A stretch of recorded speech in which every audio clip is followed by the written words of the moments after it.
اعوذ باللہ من الشیطان الرجیم بسم اللہ الرحمن الرحیم وَإِذْ أَخَذْنَا اور اذ جب اخذنا ہم نے میثاق لیا، عہد لیا بنی اسرائیل سے، اور جب ہم نے بنی اسرائیل سے وعدہ لیا، لا نہیں تعبدون تم عبادت کرنا الا اللہ مگر اللہ کی، کہ تم اللہ کے سوا دوسروں کی عبادت نہ کرنا، وبالوالدین احسانا اور والدین کے ساتھ اچھا سلوک کرنا، اور ذی القربیٰ رشتہ داروں کے ساتھ، والیتامى اور یتیموں کے ساتھ، والمساکین اور مساکین کے ساتھ، وقولوا للناس اور کہنا لوگوں سے حسنا اچھی بات، واقیموا الصلاۃ اور اقیموا قائم کرنا، الصلاۃ نماز اور نماز قائم کرنا، وآتوا الزکوٰۃ اور زکوٰۃ دیتے رہا کرنا، ثم تولیتم پھر تم میں سے، تولیتم پھر گئے، الا مگر قلیلا تھوڑے سے، منکم تم میں سے، لیکن تھوڑے سے لوگوں کے علاوہ تم سب پھر گئے، وانتم معرضون اور منہ موڑ لیا۔ ان آیات میں اللہ تعالیٰ بنی اسرائیل سے وعدے کے بارے میں بتا رہے ہیں کہ اللہ تعالیٰ نے کہا کہ اللہ کے سوا دوسروں کی عبادت نہ کرنا، اور ماں باپ کے ساتھ، رشتہ داروں کے ساتھ، یتیموں کے ساتھ اور مسکینوں کے ساتھ اچھا سلوک کرنا اور اچھی باتیں کہنا۔ اللہ تعالیٰ نے فرمایا کہ نماز قائم کرنا اور زکوٰۃ دیتے رہا کرنا، لیکن ان میں سے تھوڑے سے لوگ جو تھے، ان کے سوا سب لوگ جو تھے تم پھر گئے اور منہ موڑ لیا۔ اگلی آیت میں اللہ تعالیٰ فرماتے ہیں وَإِذْ أَخَذْنَا اور جب ہم نے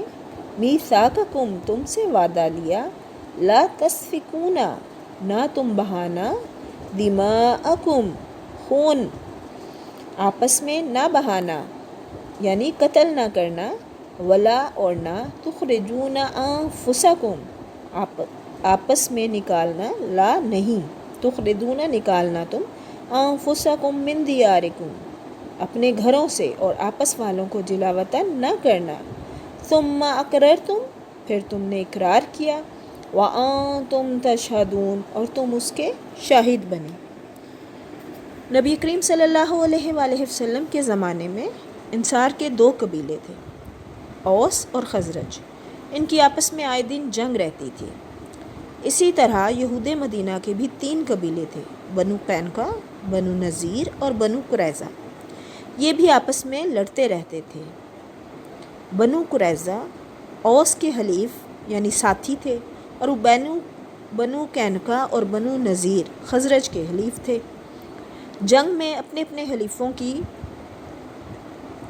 مدد کرتے اور اپنے ہی ہم مذہب یہودیوں کو قتل کرتے، ان کے گھروں کو لوٹتے، انہیں جلا وطن کرتے۔ حالانکہ تورات کے مطابق ایسا کرنا ان کے لیے حرام تھا، لیکن پھر انہی یہودیوں کو جب وہ مغلوب ہونے کی وجہ سے قیدی بن جاتے تو فدیہ دے کر چھڑاتے اور کہتے کہ ہمیں تو تورات میں یہی حکم دیا گیا ہے۔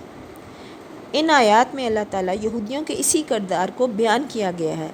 کہ انہوں نے شریعت کو موم کی ناک بنا لیا تھا، یعنی چیزوں پر ایمان لاتے اور بعض چیزوں کو ترک کر دیتے، بعض چیزوں پر ایمان لاتے اور بعض چیزوں کو ترک کر دیتے،